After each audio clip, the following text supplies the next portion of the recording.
It's a rough time in America's history. Debts are spiraling out of control. There's a foreign war to pay for. People are in need. To solve the problem, politicians want to raise taxes on the wealthy, get rid of loopholes and deductions, anything to generate more revenue.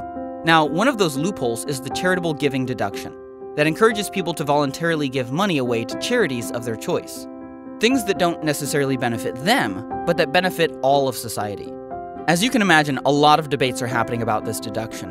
One side says that people will be generous anyway, they don't need the deduction, and government needs the revenue more. The other side says that these charities and causes will see a massive drop in support if the deduction is reduced or limited. Well, they came to an agreement, but there's one more piece of information you should know. This rough time we're talking about, it's not 2012, it was 1917. A century ago, our lawmakers were facing a crisis of their own. They were headed into World War I and needed every bit of revenue they could find for the war effort. They systematically raised taxes anywhere they could and closed down loopholes left and right. Yet they chose to establish this one, to make it as secure as they possibly could.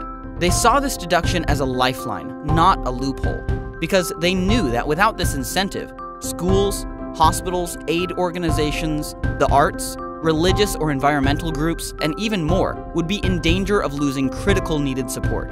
Fast forward to 2012 and we've got a financial crisis of our own. The government needs revenue, new taxes for the wealthy could be on the way, and deductions everywhere are on the chopping block. Experts estimate that if this deduction, this lifeline, is changed or removed, our charities would lose billions of dollars in support.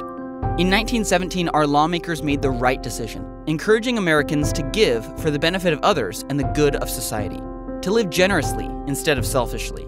Yet nearly 100 years later, in 2012, our lawmakers are now considering a different course of action, to greatly reduce or limit the charitable deduction.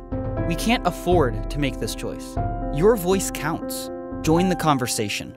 Visit preservegiving.org.